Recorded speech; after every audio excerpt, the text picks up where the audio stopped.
Here's a quick video of some things I learned along the way in the wonderful world of crocheting, and maybe it will be helpful to you as well. When I first started out, I used these metal hooks. They aren't very comfortable, but it helped me learn tension.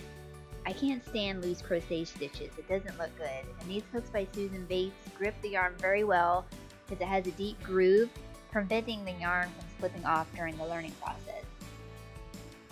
Once I got the hang of it, I upgraded to these hooks by Clover. I love these. And of course, once you get all your hooks, you'll want to have them handy and organized. I originally had them in just a cup, but got frustrated having to pull them out one by one to find what size I needed. So I put them in this caddy. It's supposed to be for markers and artist brushes, but it works for crochet hooks too. I also recommend using a stitch row counter like this one. At first I was like, oh, I'll remember what row I'm on. Then it was me writing it down on a post-it to always losing the post-it. So using this counter to keep track is better.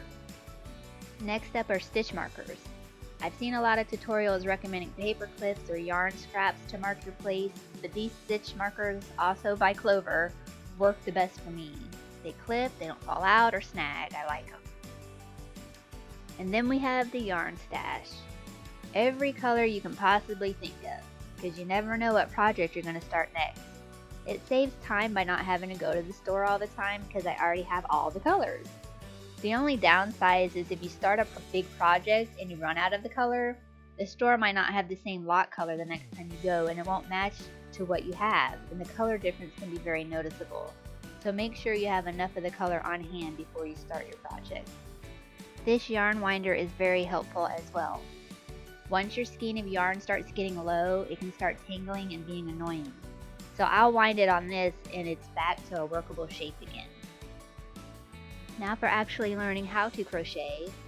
I've tried old instruction books full of symbols and abbreviations, and the illustrations were even more confusing. I couldn't figure it out. But once YouTube arrived, the world was my oyster. The videos that I found first were some of the earlier ones from Mikey of the Crochet Crowd. He showed you up close how to do stitches, how to change colors, how to read patterns. Once I could visually see how it was done, I picked it up in no time and understood how to read patterns. And once I learned how to read patterns, I was on a mission to make cute things. Ravelry is a good source of free patterns, but some of the better patterns you have to pay for, and Etsy is a good source for those. After I download patterns, I print them out, and I was putting them in these plastic sheet protectors because some of them have multiple pages, and then putting those into binders. But eventually I was accumulating hundreds of patterns. I ended up investing in a binding machine. It keeps all the pages together and you don't have to remove them from a sheet protector or invest in binders. I then organized the patterns in a file cabinet. The next thing that is very helpful is this metal magnetic sheet. The edges are very sharp, so you have to be careful, but you put your paper pattern on top and the magnetic ruler will help you keep track of what row you're on without having to write all over your pattern. Especially if you use the same pattern multiple times, you don't want like 1,000 check marks all over it. Here's a look at some of the amigurumis that I have crocheted. I have submitted several of them at my local fair and won over a dozen ribbons so far, including Best in Show. I get better and better the more I do it. And yes, I do sell on Etsy every once in a while. If nothing is listed there right now, you can always send a message for a custom order.